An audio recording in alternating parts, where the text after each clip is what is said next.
Dustin and Weston, congratulations. You fellas have made it to the third and final round of this competition. Now, when you came here, we had you make Japanese bushcraft knives called nadas. Now we're sending you back to your home forges to recreate this iconic weapon from history. You ready to see what it is? Yes, sir. All right, that weapon is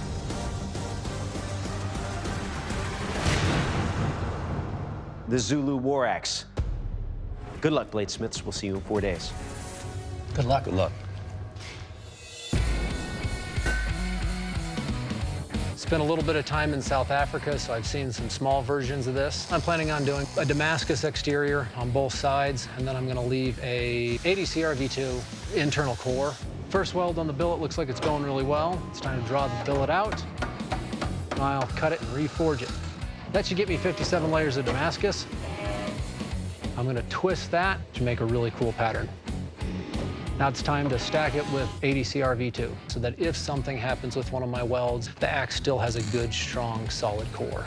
It was a good day of forging. I'll have to definitely step it up tomorrow to get back into it. All right, that was fun. So my goals for today are to get the axe head roughly shaped, hopefully get the tang drawn out to where I like it, and get bevels hammered in. I start by forging out the top of the axe. As I'm drawing it out, I'm hammering bevels in. Gotten about 1.5 inches, 2.5 more to go. I've got the Zulu axe to where I would like it to be. It's pretty well to shape. And now it's time to address the oddly placed tang. Unfortunately, my opening's just not big enough to allow me to go back and forth, so I've got to cut the whole front of the forge out. And now we have a nice big opening to come straight in.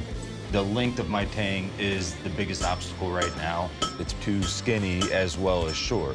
It's something I want to tackle first thing in the morning because if I can't fix it, I want to start over as soon as possible rather than wasting any time. It's the morning of day 2. I'm working on the billet. Game plan is to split it and start forging out the tang. I've noticed that there's a couple cracks. I'm going to grind down through those areas and see if they grind out as I get closer to my final shape. My plan for getting the tang to attach, I'm gonna cut a little notch to the length of my tang. So then we'll heat it up, chisel down, push that out, and draw out our tang, finish our blade. Now it's just drawing it out to length to make sure I meet parameters. Going into the quench, I'm feeling a little nervous. Those cracks in the blade that I'd seen earlier, I think I've got them ground down.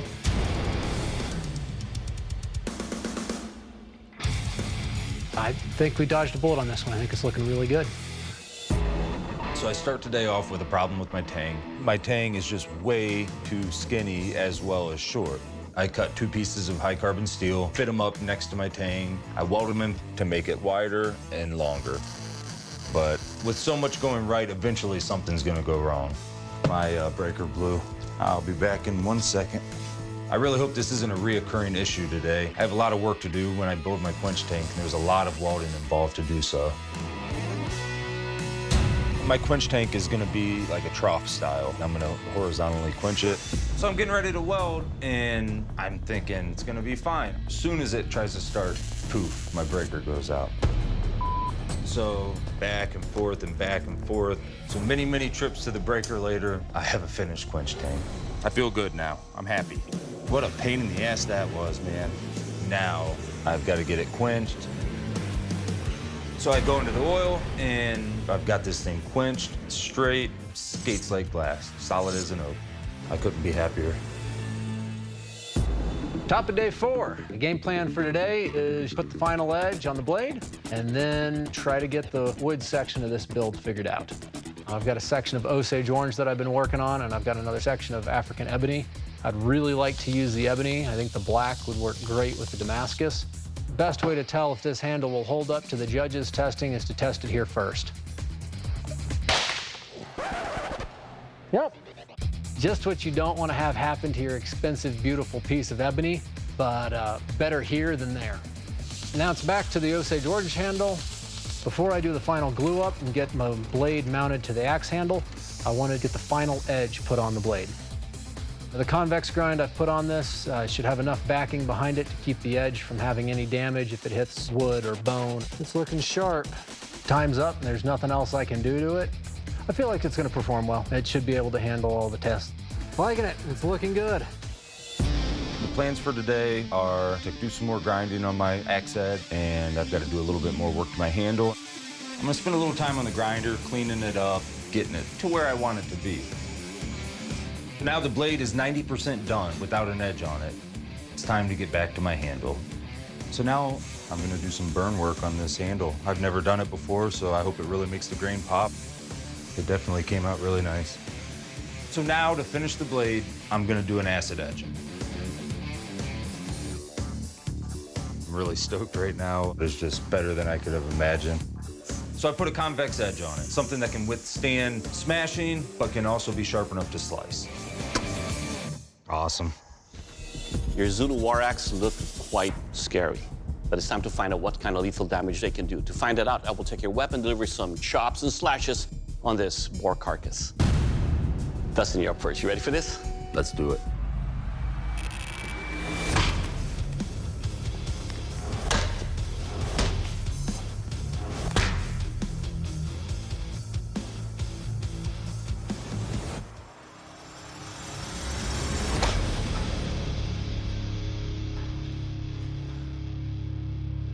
Do it.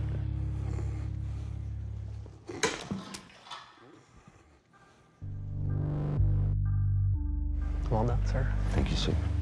All right, Dustin, let's talk about your Zulu Warax. It's quite surprising that something this light, with not a lot of metal, can cut deep into this boar carcass.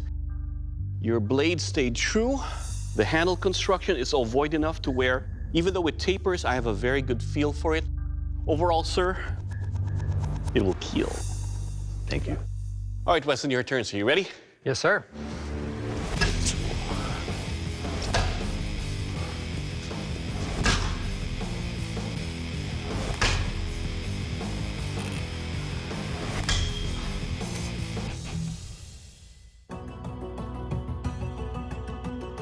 All right, Weston, let's talk about your Zulu Warax here. What I find interesting here is that the design of this blade, there's a sweet spot in here with a little bit of weight, so that first swing alone cut in very deep. There are no glints or rolls on it. The handle construction is ovoid enough to where I get a good grip and I can get a good feel on it. And more importantly, sir, it will kill. Thank you. Bladesmiths, welcome to the strength test, the ammo box chop. I'm going to test the strength and durability of your axes by smashing them into these ammo boxes. Remember, this test is all about what those boxes do to your axes and not the other way around. Dustin, you're up first. You ready? Let's do it.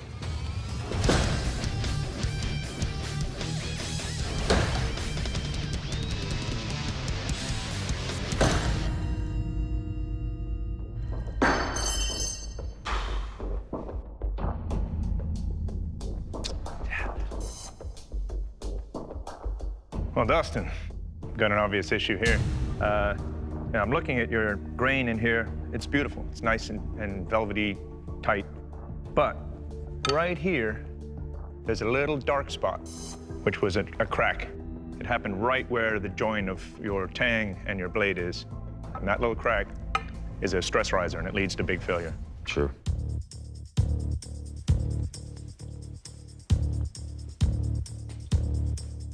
All right, Dustin, your blade has broke on the third strike against these ammo boxes in our strength test. Now, that doesn't mean that you're out of this competition. Your competitor still has to endure the same rigors. Weston, that means that your blade must survive 3 strikes against these ammo boxes. And if it does, you'll be the new Forge and Fire champion, taking home that check for 10 grand. You guys ready for this? Let's do it. Let's do it. All right, Ben. All right, Weston, how you feeling? Nervous.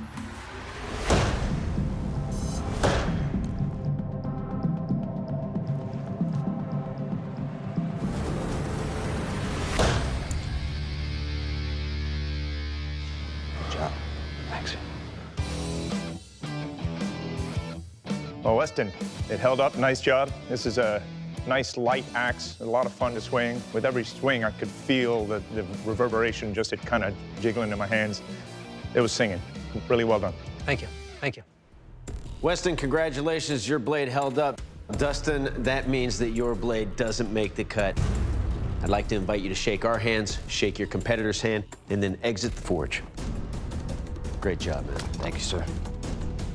I'm pretty bummed out. I really wanted to win this whole thing. Weston, congratulations, bud. Thank you. Good job. But this has been one of the greatest experiences of my life. This is not the result I wanted, but at the end of the day, I'm here, I'm alive, I'm healthy, so I'm happy. Weston, congratulations. You made a beautiful Zulu Warax, and that makes you the Forged in Fire champion. That's a title that comes with a check for $10,000.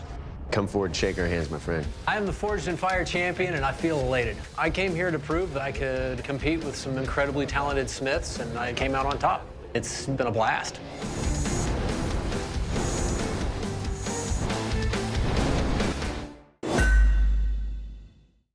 Mark, Scott, congratulations. You guys have made it to the third and final round of this competition. Now we're asking you to go back to your home forges and recreate this iconic weapon from history. The Dusage. Oh. Yes. Good luck, Bladesmiths. We'll see you in 4 days.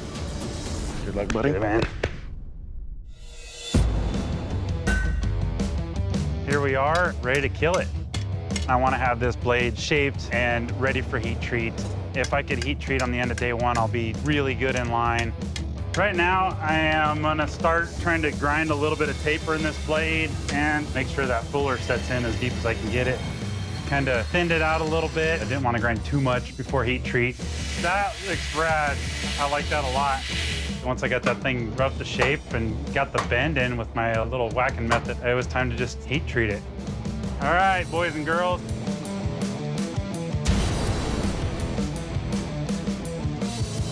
And she's nice and straight. Oh yeah. It's a hard blade, so can't stress how happy I am actually inside right now. It's day one. I'm back in Emporia, Kansas, and I'm making a Dusage. The plan for day one is to get the blade forged out, thermal cycled, and then hardened.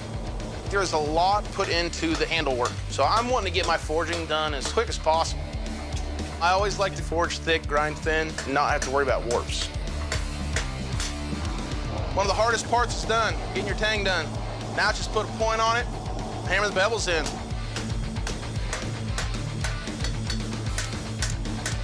At this point, I got the blade forged out.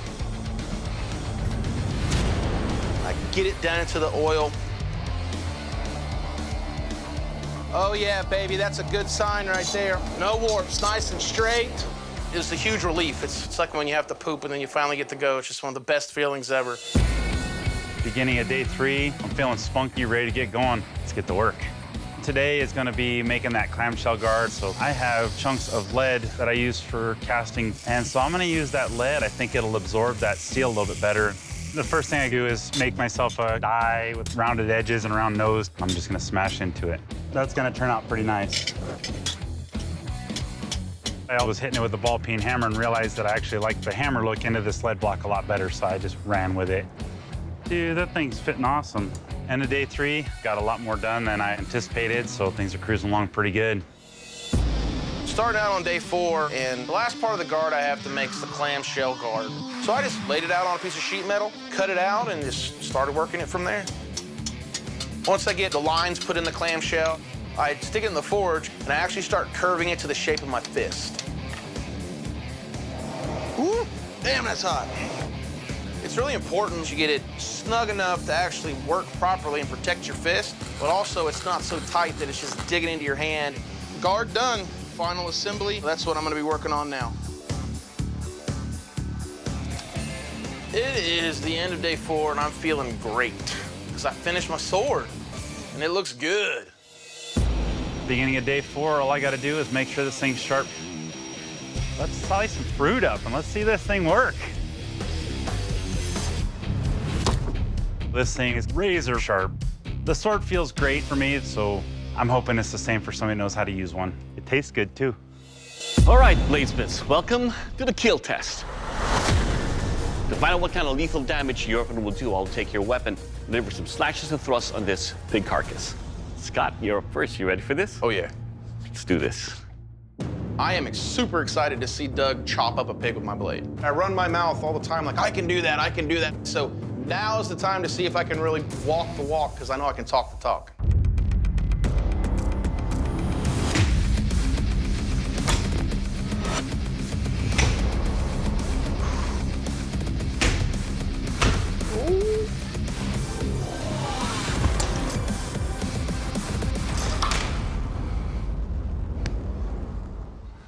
right, Scott. First up, it is light. The balance really allows for velocity and recovery with this blade. And most importantly, it will kill. Yeah. All right, Mark, your turn. So you ready? Heck yeah. Let's do this. I'm ready to see my sword destroy, cut, slice. I want to see the insides of that pig.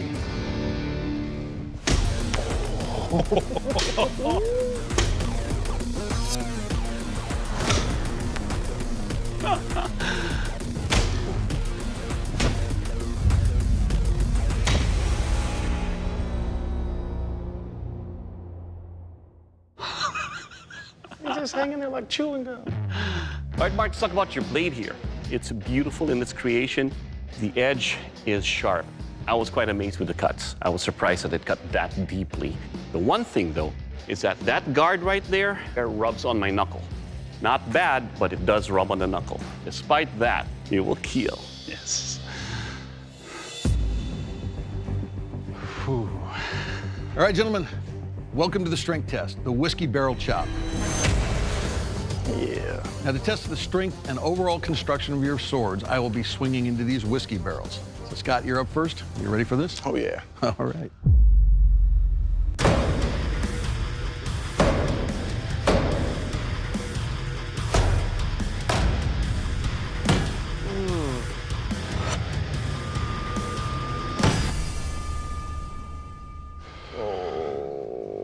First off, Scott, this thing is still a razor blade on its entire length, except for right there. You did take a bit of a roll there and a very small chip, but beautiful craftsmanship, super light, fast blade, and very strong. Nicely done. Thank you. Mark, you're up next. You ready for this? Smash them. Okay.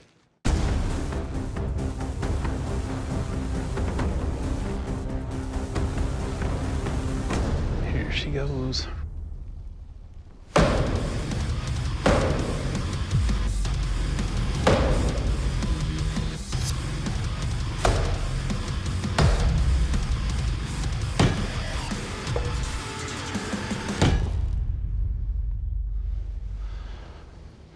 All right, Mark, got an edge all the way across this thing. Yes. You didn't lose a bit. The only issue I have with this weapon at all, as Doug said, my knuckle rides right there on the inside of the guard. It's not chewing my hand up, but there is contact right there where I don't necessarily want it. It's a beautiful weapon. It's strong. Nicely done. Thank you. All right, Bladesmiths, this is the sharpness test, the 4-pillar slice. These pillars are wrapped in different materials: foam, leather, canvas, and silk. Scott, you're up first. Ready for this? Yo, yeah.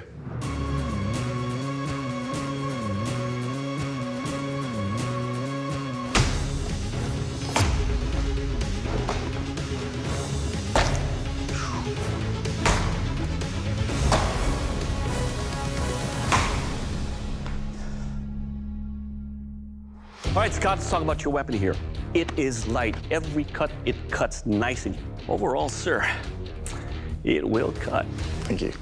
All right, Mark, onto your shiny sword. You ready for this? Slice and dice.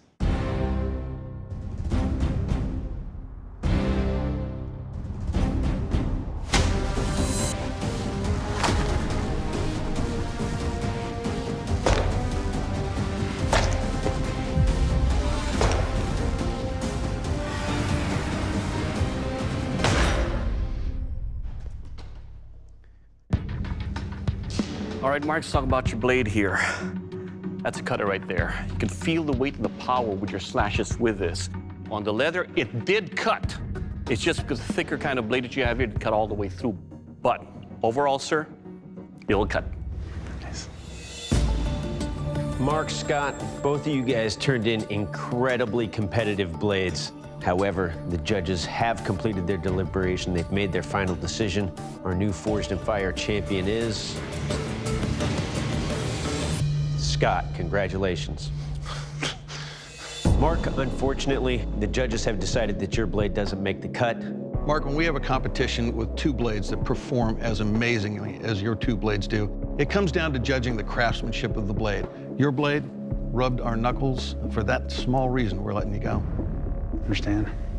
Mark, Please surrender your blade. I'm bummed that I lost, but I'm very proud of myself and what I've accomplished. That was a fine piece, man. Going home, because my guard was rubbing the judge's knuckles just a slight bit, that little teeny tiny detail, you live and you learn. Mark is an amazing bladesmith. If it wasn't for Mark telling me I can do this, I got this, Good job, buddy. I'd be the one going home. I really hope I made my kids proud with this, and the world gets to see what Cool Beans Knives gets to do.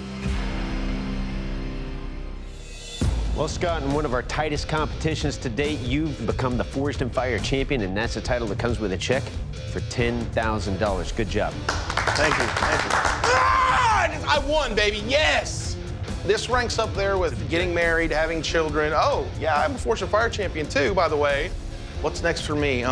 Get my 10 grand in one so I can roll around in it. You know, normal stuff, you know, what normal champions do.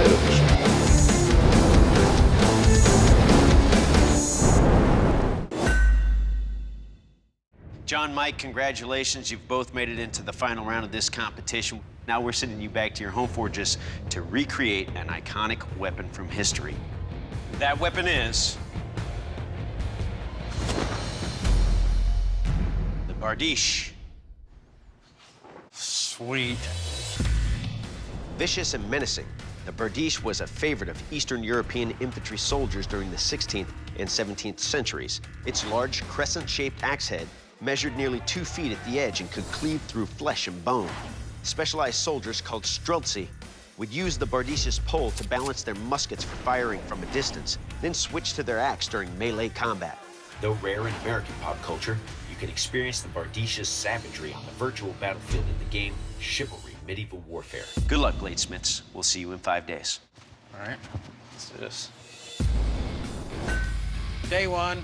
My name's Michael Peterson. I've been picking up a hammer before I could even ride a bike. Learning and just going out there after my dad would get done forging and just tinker around, smashing hammers. 23 years later, I'm still making blades. Oh yeah, now we got a good fire. I use a coke forward because it's what I grew up on. I'm using 5160. There we go. Ah, it's a beautiful sound, ain't it? Move on to the handle. I'm gonna start shaping down here, leave less here. Turn on the grinder, got a belt on there. As soon as it gets going, yeah! It snaps, hits me right in the chest. Ouch. These holes in the Bardish blade make the blade a little lighter. Okay. Got all the holes drilled all the way through. Yeah, looks pretty cool, I think. I'm feeling a little nervous about the heat treat. All right, the moment of truth. Lord, let this go well. I'm edge quetching, hoping for a hard edge and a soft spine, therefore reinforcing the blade. Here we go.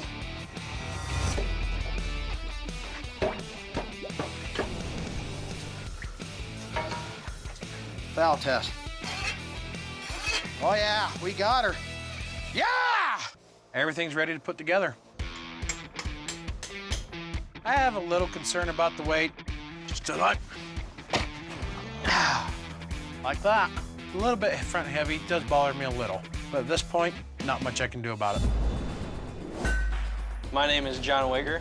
I'm 28 years old. One of the things I'm actually known for is I shave stuff into my chest. So one time I won a sweater contest by shaving a Christmas tree into my chest. So I thought, why not win $10,000 shaving an anvil into my chest? I'm gonna try to just focus on the blade because this is the most important part of my builds. I have to get the blade heat treated. I don't got a quench tank big enough, so I had to fabricate a quench tank. So I'm gonna see if it holds liquid so I know if I can fill it with my oil. Got some leaks. I might put some plastic in it and maybe line it with tin foil to try to keep the heat away from the plastic. You may be wondering what's gonna happen when the oil gets hot inside there, and I may be wondering the same thing. Now I'm gonna stick my blade in the forge and normalize it a few times, and then I'm gonna go in for my heat treat. I just hope this thing holds up. I'm more worried about listening for cracks or anything than I am about burning my shop down at the moment. Then my oil starts leaking out. Who's on my oil? So I decided to take the blade out, but I think I got a hard blade. So today I get to start on all the little detail work on the blade. I'm gonna try to incorporate maybe like a dragon type thing on one side and maybe a bunch of just design on the other. So then I'll put that in acid, and it'll eat away everywhere beside the paint. And then after that, I'll wipe off all the paint, and you should get a nice shiny finish from where the paint was, and then kind of a rustic, patinaed look on the rest of the blade. So it's just one big piece of art as well as a weapon. All right, Bladesmiths, this is the kill test. To find out how lethal your weapon is, I will take your Bardish and deliver lethal chops on this big carcass. John, you're up first. You ready? Let's do it. Let's do this.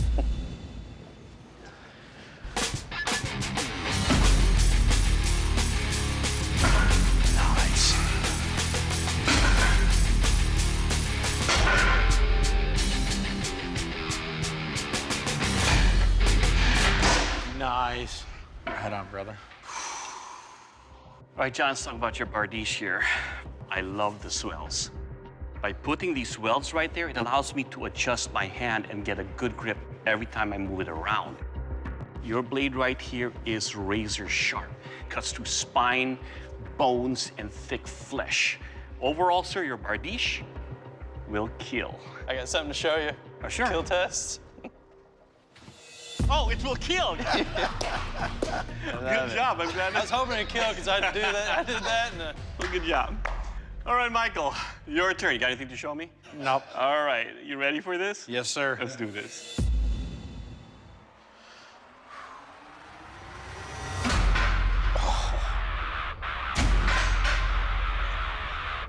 Nice.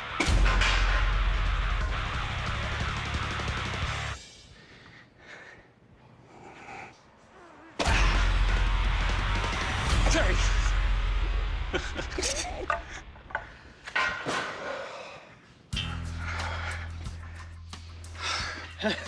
All right, Michael. This is at least around 11 pounds, all forward weight. I waste so much energy in recoiling that could be used in attack. But overall, sir, your Bardish will kill. Yeah. Oh. Bladesmiths, welcome to the strength test, the stump thump and steer smash. To test the strength and durability of your Bardishes, as well as their overall construction, I'll be chopping mercilessly into these logs and cleaving that steer skull in half. Remember, this is all about what happens to your Bardish and not what happens to the wooden bone. John, you're up first. You ready? Let's do it.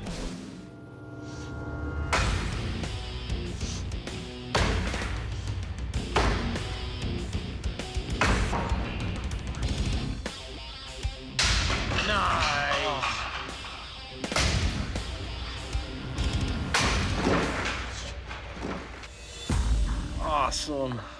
Well, John, your Bardish, it's got a nice weight to it. Not a huge fan of these undulations in the handle because I want to be able to move my hands around. I'm looking at the edge. It held up beautifully. Everything's still straight and tight. Good job. Thank you. Michael, you're up next. You ready? Yeah. Oh, yeah. Hope you ate your Wheaties. All right. Oh, boy.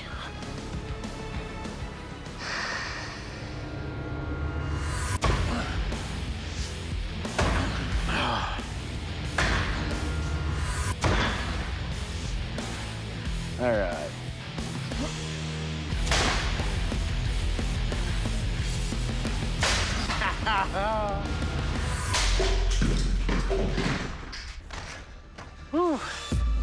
Well, Michael, first things first, this thing is heavy. It's a beast. But everything is still tight. There's no motion in it, even after all of that chopping and smashing of skulls. The edge held up really well, so well done. That's awesome. Yeah. Up next is the sharpness test, and for that, I give you to Dave. All right, gentlemen. Now, unlike the strength test, this is all about what your blades do to the target. So take a one shot right down the middle, trying to split those watermelon. Put half in one bucket, half in the other. All right, Johnny, you ready? Let's do it. Okay.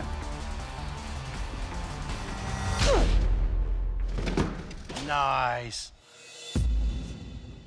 All right, John. It feels good. It's got a good balance to it.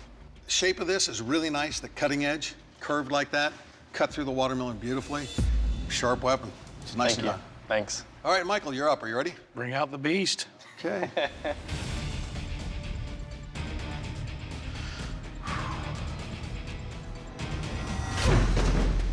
ha. Well, right off, it's definitely sharp, but it weighs a ton. I like the design of this, but build strong doesn't necessarily mean build heavy. John, Mike, you Bladesmiths have engaged in one of our most difficult competitions. However, only one of you can be the Forged in Fire champion, and that champion is...